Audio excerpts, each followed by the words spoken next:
less than 24 hours, Georgians will be under a shelter-in-place order. McDonald, though, said he did not know the man was handcuffed and was trying to use his foot to pin him to the ground so he could be handcuffed. If your friends, neighbors, or local organizations are not complying, report them to us.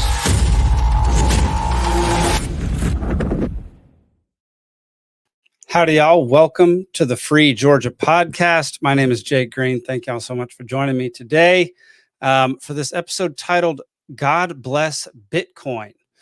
Before we get started, if you have any questions about the Libertarian Party of Georgia or the Libertarian Party in general, you can go on over to lpgeorgia.com. If you're not in the state of Georgia, you can go to lp.org. You can learn all about what we're doing to spread freedom and liberty around the state and around the U.S.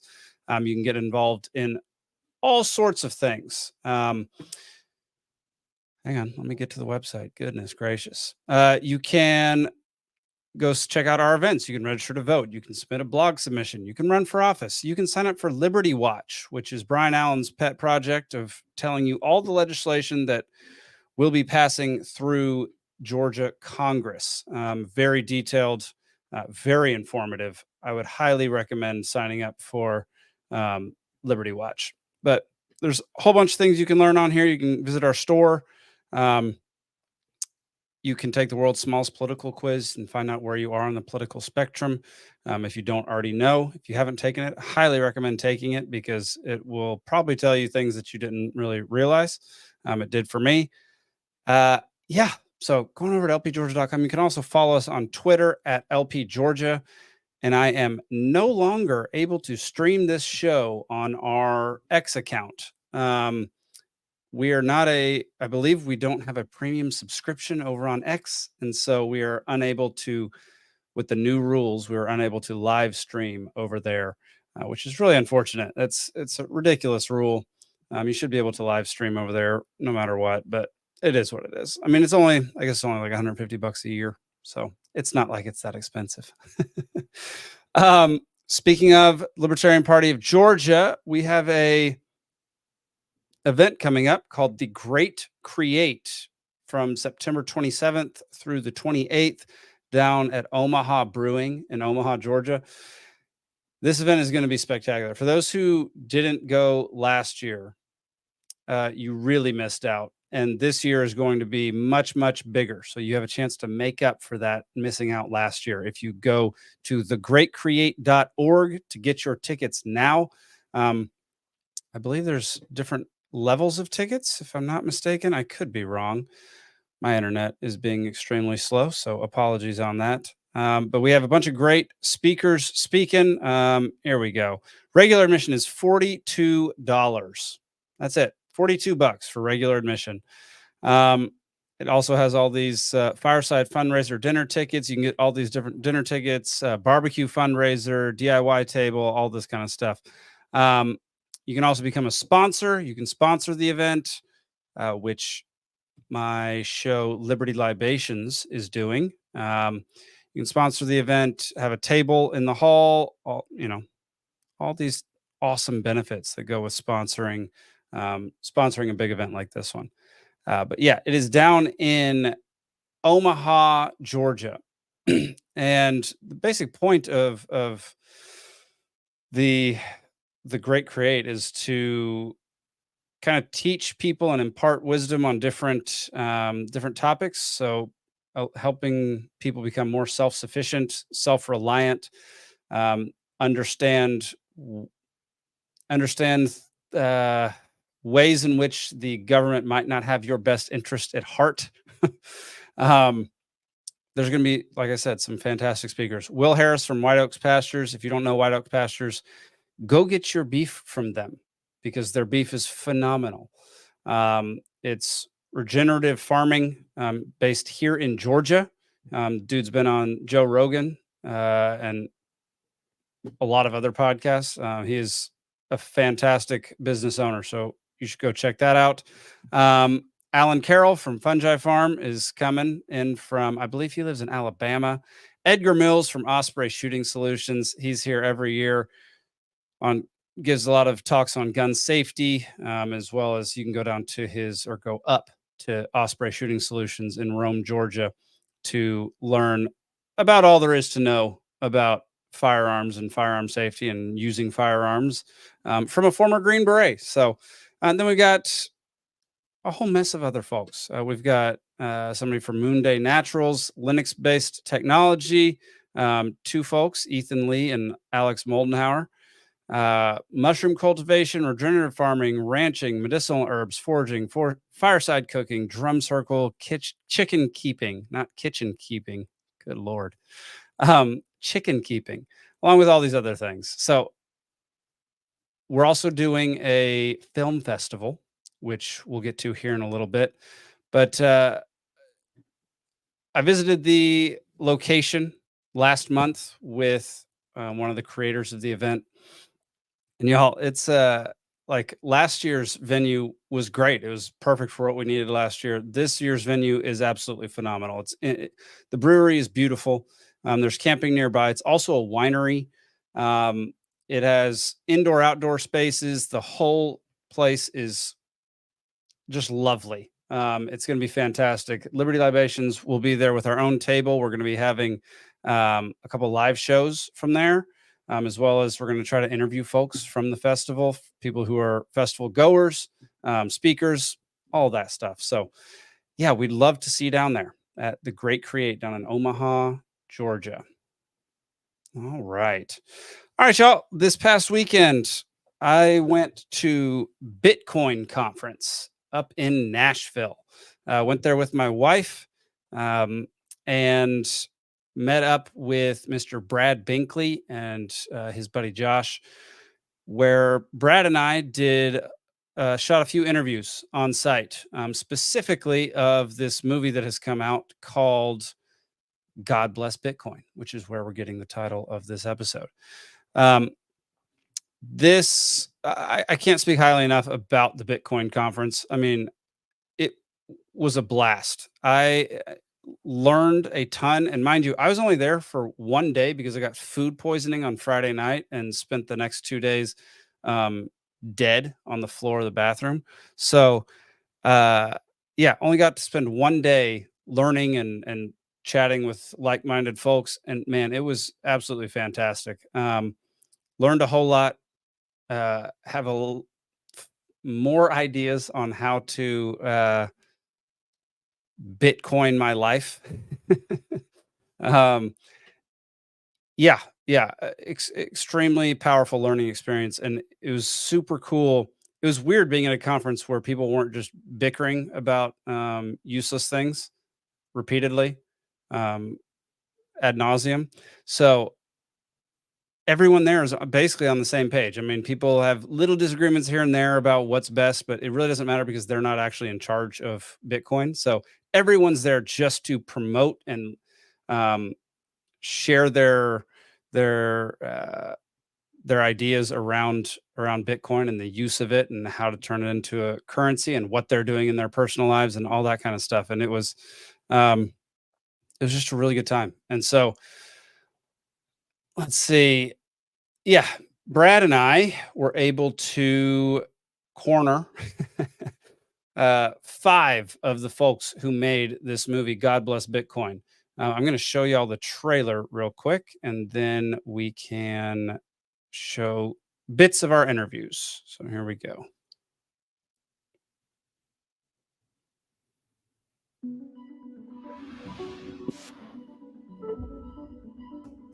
Dollar will dramatically lose its purchasing power.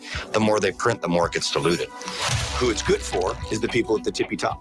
Because in order to keep the system going, they have to keep printing money. And Bitcoin is that tool that allows us to beat the money printer. Bitcoin is powerful in a way that is money that does not discriminate. Bitcoin is built by the people for the people. We're in a phased transition of society. It's more than a financial revolution. Government fiat currency is not just money. It steals from the poor and gives it to the rich. If you don't have the choice of how you spend or save your money, you don't live in a free society. If you have cell phones and smartphone, you can have your bank with you everywhere. You can be anywhere in the world and there's an ability to transfer it or use it. That's a huge advantage. And that's why I think that the magic of the Bitcoin is. I'm excited for the future of Bitcoin because we're just really beginning to understand the advantages of it. Bitcoin economically arms everybody. Bitcoin is a means to fight tyranny, to fight corruption. A central bank can be a place of great mischief. My perspective is that Bitcoin does fix everything. Bitcoin does represent freedom. Bitcoin is truth. Anyone can be a part of the Bitcoin economy. It's like a good church. Because it's an ethical ideology, there are many people that feel very spiritual about it. I think that Bitcoin has those characteristics to be not just the most Islamic form of money, but the most Jewish and the most Christian form of money as well. Bitcoin is just another step in the technological development of how we can serve God better. It is trying to remove politics from money. Bitcoin can make the world a better place. And there's nothing you can do to stop it.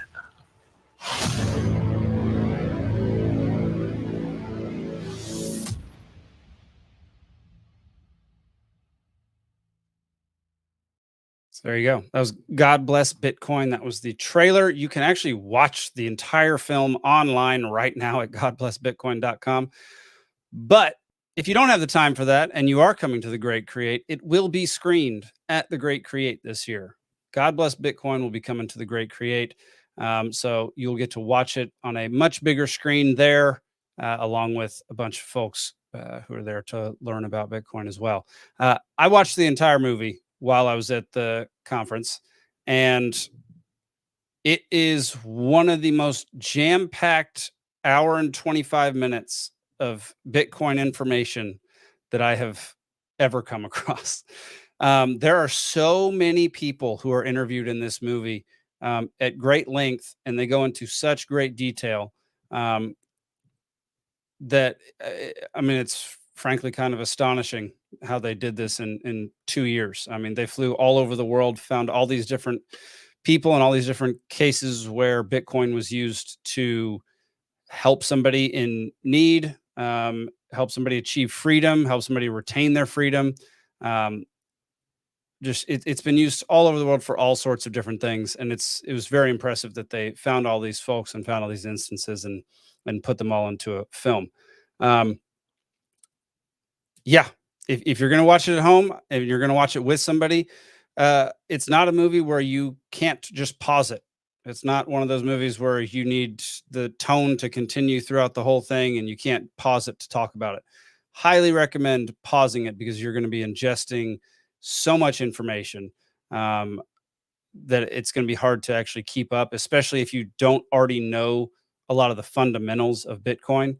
Then it's going to be one where you're going to want to pause it, digest for a minute, and then keep going because they just throw so much information at you. It's amazing.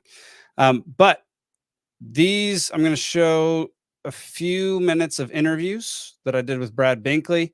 And I'll pause it here and there and we can talk about it. But yeah, here's what he had to say with the creators and stars of the film. This Propaganda Report with Liberty Libations, and we're at the Bitcoin conference, as we've been telling you guys about, and we have a documentary here and some filmmakers that we are going to find out a little bit about Bitcoin from you guys. So tell us about your documentary, God Bless Bitcoin. This is Perry Ann, and your name begins Natalie. Natalie and Perry Ann. Natalie, you're the narrator of the movie. Tell us about God Bless Bitcoin. You know, I'm really honored to be a part of this movie because it really talks about the problem in our current financial system, the fact that we actually live in a world of unethical money, one where a few people get to control the decisions that impact so many people, and a few benefit at the expense of the many. And this movie talks about a potential solution. The solution is Bitcoin, and Bitcoin is this ethical, moral form of money that can really empower all of us, and it's a really beautiful message of hope. We're talking about God Bless. Yeah, I'd never thought of Bitcoin as an ethical form of money. I've just never thought of it in that term. It makes sense once you actually say it out loud. It makes sense that it would be an ethical and moral form of money compared to something like fiat that is just built on printing and greed and selfishness and theft. So that was something new for me, that a lot of this film, most of the world is religious in some way, shape, or form. A lot of this film kind of sees it through the eyes of the Bible, the Quran, all the above, all the ancient texts. So it's and kind of diagnoses the money not issue, the money topic from a religious perspective, and shows why, if you are of one of these faiths, you should be seriously considering buying into Bitcoin. So here's the next bit of interview. Bless Bitcoin again. What was y'all's role in God Bless Bitcoin? You guys put it together, right? We did. So we are co-lead executive producers on the movie, and it was his vision paired with my storytelling that put this movie together. And what was your vision? Yeah, so I read a book 4 years ago called Thank God for Bitcoin, which is the Christian view of morality and money and Bitcoin. And it just made me curious, what do the other religions say? Yeah. So I took a dive into the Judaism, Buddhist, Hinduism, Muslim religions, and that's how the movie came about. It was just, it was my curiosity. Yeah. And then I had this inner voice tell me I need to tell this story. Yeah. And I don't know how to tell a story. So I roped Kelly in to help me, and that's what came out, is God Bless Bitcoin. Yeah, so husband and wife team, Brian and Kelly Estes. I'll add this to the stage for the moment. They're the ones who produced this film. And yeah, he wrote a little thing called Thank God for Bitcoin a while ago and decided that they should make a full-on documentary about it. She helped, and then they got all of these people. So Natalie Brunell was in the first clip that you saw, but they got Mark Cuban, Tony Hawk, John Sally. Who else would y'all know? Perry Ann Boring, she was in the first clip that I just showed. Corey Clipston from Swan, Mark Yusko, who you'll see in a second, Robert Breedlove, who's one of my favorite Bitcoiners out there. Yeah, and then a whole bunch of, RFK's in it. Who else? There's just Michael Saylor's in it, who's also one of my favorites. So yeah, they did their homework. They went around, they got the biggest names in Bitcoin to talk about it, as well as folks who had no national recognition or recognition at all about being in Bitcoin.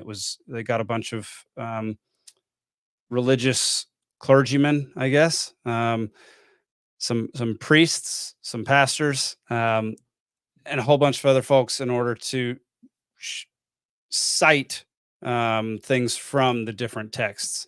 It was very impressive. So here we can keep going with the interviews. That mindset of a get rich quick off of it, No. which is not, No, it is not number go up. Yeah, it's really a get rich slow kind of proposition. It's a savings account for your 20 and 30-year future. Yeah, as opposed to the get poor slow fiat system. Exactly. This is something that doesn't melt in your hands like fiat. Yeah. Yeah. Yeah, so this is I didn't have time to fully edit all of these interviews. Like I said, I've had food poisoning, so was going to edit all these perfectly, but didn't have time to yet. But they're talking about all of the things that people assume about Bitcoin without ever having looked into it. So the misconceptions about Bitcoin. So there you go. You were talking, Perry Ann, about the morality of it and how people see it as kind of like drug money almost, and you guys want to change that perception. Yeah, one of our big issues at the Digital Chamber and working with public policymakers to help develop the legal framework for digital assets is that there's this perception that Bitcoin is dirty money. There's just been a lot of disinformation about Bitcoin, and a lot of policymakers have been led to believe that its core use case is to facilitate illicit finance, which is not true. And with that being the first impression of so many policymakers, it has been hard to undo those first impressions. Well, so how? Yeah, and she also makes a good point later on in the interview that I didn't get to edit quite yet, is that look, Bitcoin's blockchain is an open ledger. Okay, you can go see every single account on the blockchain, which means that if you were an organization that wanted to do things without people knowing, the blockchain is not the place for you. Bitcoin's blockchain is not the place for you, because as the moment that your wallet has been ID'd, which can easily happen, that's when they know all of your transactions. And so the idea that only dirty money flows through Bitcoin, or a lot of dirty money flows through Bitcoin, is ridiculous. Just like dollars, I mean, there's going to be some, just like every other form of financial payment, there's going to be some that is used for illicit means, but that in no way means that Bitcoin is primarily or greatly used by people trying to do illegal things, because it just doesn't make any sense to have your ledger out there for the entire world to see what you're spending your money on and where all your money is going. That's just not how an organization would work. If there was going to be a crypto where that was the case, that would be Monero, because Monero is completely private. The issue with Monero is that you don't know how many tokens of Monero there actually are. Anyway, we're not going to get into that, because some people love Monero, and there is something to be said for it. Next up, how do you help build confidence in the foundation of it and the trust of it, which is a hurdle that a lot of people have a hard time getting over? I think through education. I mean, I think so much people's first impressions of Bitcoin often come through the mainstream media. Yeah. They see, reporting in the Wall Street Journal or the New York Times that says all these, things are being facilitated through Bitcoin, which really isn't true. So you have to recorrect that. You also have the ransomware issue. I mean, a lot of people's first opportunity experiencing Bitcoin is through a ransomware attack. So it's that education is so critical and so important, and having resources like a mainstream documentary is another tool for us to use to help bring this technology to the people of the world. Bingo. That's exactly right. Education. That's something that I'm trying to do with this podcast. It's something I try to do all the time with my company specifically. I offer 30% discounts at the moment if you pay in Bitcoin. And I will even teach you how to open up a wallet, cold wallet, hot wallet, whatever, what have you. I will teach you how to do it.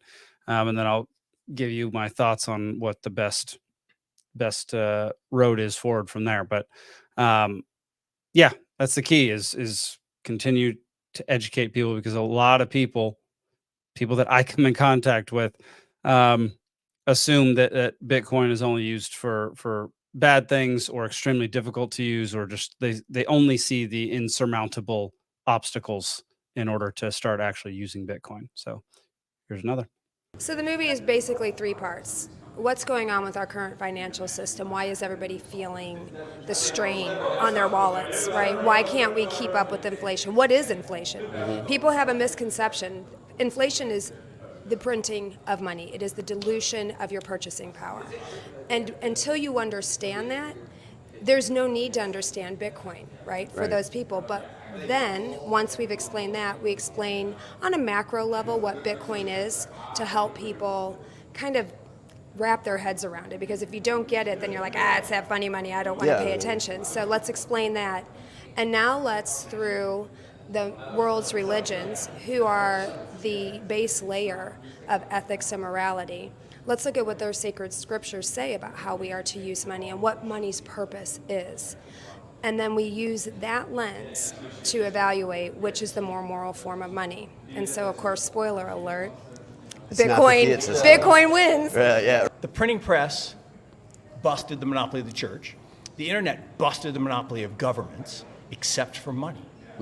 They control the money. And by controlling the money, they can steal from the masses, right? It says, thou shalt not steal, one of the 10 commandments, okay? And they violate that through this thing called inflation. Yeah. We've been sold a bill of goods, that inflation is somehow good for us. Like, why is a system that takes half of my purchasing power, I earn money, I put it in the bank, and over 30 years, half of that purchasing power disappears at a 2% rate? That's insane. And then they even tell you that there is no inflation sometimes. Well, then they tell you there's no inflation. And I'm like, well, I just went to lunch on Broadway yesterday. $37 for me. Now, I get it. I got to pay for the band, and they were actually pretty good. But still, that's a lot more than I paid 20 years ago or 10 years ago or 5 years ago. And so I use a simple example. When I was growing up, I'm old, right? I paid 33 cents for a gallon of gas. Now, if I had a gasoline car, I have now an electric car, but a Kia, not a Tesla. But if I paid for a gallon of gas, it'd be $4.33. It's the same gallon of gas. Yeah. It does the same thing. It hasn't gotten bigger, the gallon hasn't expanded. Exactly. The money just got worse. So what Bitcoin came along and what blockchain technology does is it busts the monopoly of governments controlling value. Like in the old days, if I want to give you money, I have to have a bank account, you have to have a bank account, and I have to pay a fee to wire the money. Yeah. They got to oversee Seems silly. Yeah. And what's crazy is the banking industry, the financial service industry, steals 6 to 8% of global GDP, $7 trillion a year. Well, if I have a Bitcoin, I want to send it to you. Is that a lot? Yeah, 7 trillion is a lot. I mean, a trillion, people don't even shudder at a trillion anymore. Right, it's crazy. Trillion here, trillion there, pretty soon you're talking about real money. 1 trillion, not 7, 1. Was you and I'd have to stand here, talk for 31,710 years, which might be unpleasant. Your arm would get really tired. I'd get very tired, yes. Yeah, I'd get really tired. And we have to spend $1 every second. $1 a second for 31,710 years is 1 trillion. So yeah, that's Mark Yusko, the CEO of Morgan Creek. He makes an appearance in the film and kind of he's a huge history buff. He went into amazing detail during this interview, which I plan to put up on my company's website in the next few days, the full interview with him. But yeah, just talking about how inflation, we've been sold it as some type of necessary thing that just happens. It's the thing that happens with money. Things just get more expensive over time. It's naturally how things go. Well, it's actually not how things go. Whatever you could buy in 1800 with a bar of gold, you can buy today with a bar of gold. So it's not that the money, it's not that the cost of things went up. It's that the money you used to buy them lost its value. And it does that every single time the government prints money. And between 2020 and 2021, I believe they printed close to $10 trillion, which is absolutely insane. It was 40% of all dollars ever printed. Mind you, they're just numbers on a screen at this point, were printed in 2020 and 2021. So if you thought there was high inflation before, just wait for the next 15, 20 years to roll out. The inflation is only going to get worse because you don't feel the effects right away. The effects come later. So that's what he was talking about there. When you worked as a teacher, right? Yes. What did you notice in the education system that, maybe wasn't leading kids down the right path? There is absolutely no education around financial literacy, not in public schools, not in private schools. So if our kids don't understand how our money works, they can't make good decisions about what to do for a career, how to plan a life. So I have made it a goal in anything I have taught. I mean, I was mainly an English teacher until 15 years ago. Yeah. And then when I started working with these kids who've grown up in generational poverty, I saw that gap.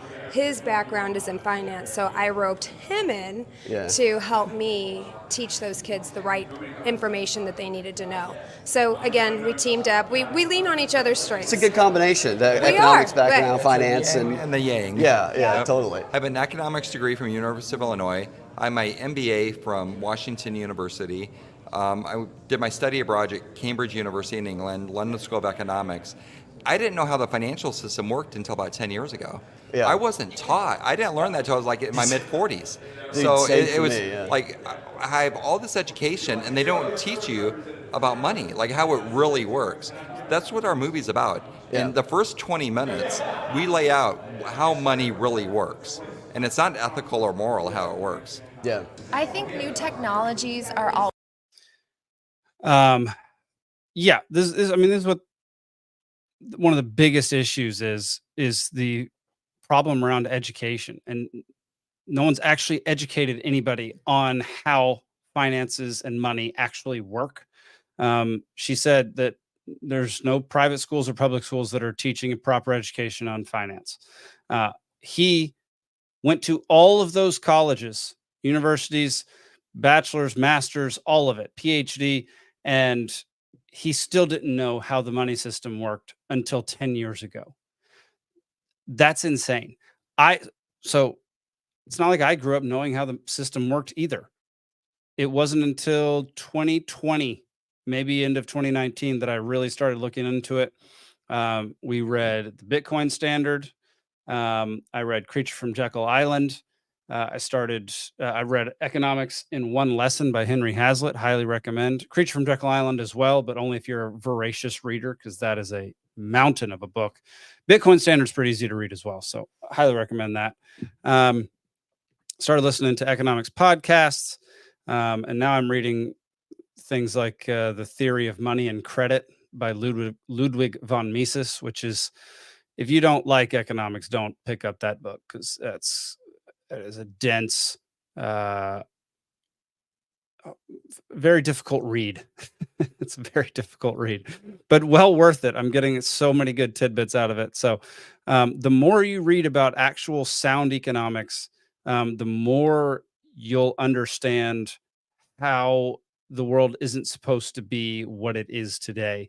It's only because of a small group of people who think they can manipulate things and make things better despite basic laws of economics, laws of the world, laws of the universe. And that's what has brought us down this very dark hole where the dollar since 1913 has lost 99.03, right? 99.03% of its purchasing power, which is wild. 99% of your purchasing power is a lot to lose over 111 years. That's crazy. That's so much. All right, let's watch a couple more of these interviews and then we'll get out of here. Always a little intimidating at first, but yes, Bitcoin cold storage is not as difficult as anyone thinks it is. It's literally no more difficult than plugging in a hard drive and moving files to it. It's very similar, but I think that a lot of people just need to interact with Bitcoin to understand how simple it is for all ages, all backgrounds. That's one of the things that we do as Bitcoin educators. We help teach people. There are so many resources. So if you're looking for that information, a lot of it is free and it's available just, at the tap of your keypad. Yep. We have religious leaders. We have Catholic priests. We have the director of the Dallas Theological Seminary, Protestant viewpoint. We have 2 rabbis. We have Muslim scholars. We have Hindu scholars. So, they're talking about what actually is written in their sacred text. So how do you argue with that, right? I mean, in Ezekiel 45, it says, stop expropriating from our people to conduct violence and destruction. But that's what the government does all the time. They're taking our money to go do violence and destruction all over the world. So it says the Lord is against that. So, okay, well, there's a better form of money that doesn't allow that to happen, and it's called Bitcoin. Bingo. That's exactly right. Yeah, I mean, he kind of says it right there. They made a good movie. They made a very good movie, very informative movie. Highly recommend you going to check out God Bless Bitcoin. You don't even have to do it in theaters. It's one click away. godblessbitcoin.com. Go. You can even download the film onto your phone, onto your computer, onto whatever. You don't even have to stream it. You can just download it straight to your phone, watch it, share it. Their goal is to get to 1 billion views worldwide, which is a hefty goal, but I think completely doable. I think this is a movie that people should see, and especially if you're somebody who wants to get out from under the thumb of government, who thinks that the government has overstepped and is ushering in some type of system that you don't want to belong to. Bitcoin might be the answer for you. I know it has been for me, and this is why I talk about it all the time. This is why I do so many podcast episodes on Bitcoin. It's because I'm no expert in economics, but I have read enough of it and understand the fundamentals of economics enough to know that Bitcoin is probably the hardest money on earth, and I think I believe it will help raise humanity from this ridiculous fiat system that we've had for the past 150 years, 200 years or so. So go check it out. GodBlessBitcoin.com. Fantastic watch. And with that being said, y'all, Bitcoin Conference 2025 is happening next year in Las Vegas. My wife and I are going. I'm going to try to get a table there this time for Liberty Libations and have some live interviews from the floor. Should be pretty fun. So yeah, you can go get your early bird tickets. I believe here, if you click on this, let's see. So if you pay in Bitcoin, it's cheaper, but the cash value, you can get a festival pass for $210 or an industry pass for $777, which is much cheaper if you pay in Bitcoin. But it, I would highly advise the industry pass. If you have the money to spend, I would highly advise it. You get lunch every day, which is super helpful because it's in a convention center. You get access to shows and areas that you wouldn't normally get and lines that you wouldn't normally get. The line to see Trump speak for the festival pass viewers was something like 3 football fields long or something like that. Like, if you can only go for 2 days, then definitely just get the festival pass. But if you can go for all 3 days, the industry pass is well worth it. And if you just have a crazy amount of money to spend, you can do the whale pass, which actually whale pass would have been really cool. You would have gotten to see Michael Saylor in a very intimate session. You got to see RFK and a few other folks very up close, personal. Could have asked him questions personally. So, if you have the cash to spend, then whale pass is obviously the one. But highly recommend the industry pass because, you're going to learn. You're going to learn a lot. You're going to learn a lot about Bitcoin, about how to utilize it, about the best use cases for Bitcoin in your personal life. And you're going to get to be around a bunch of Bitcoiners the same way that most of y'all who are libertarians get that like jolt once you go to a convention or hang out with a bunch of libertarians. You get that jolt of liberty energy.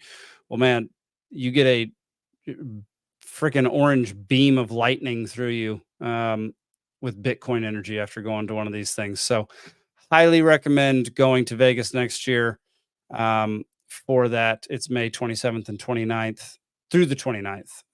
So yeah, that's all for this week, y'all. Your homework is go watch God Bless Bitcoin, unless you're coming to the Great Create, and then you can watch it there. But highly recommend go watch God Bless Bitcoin.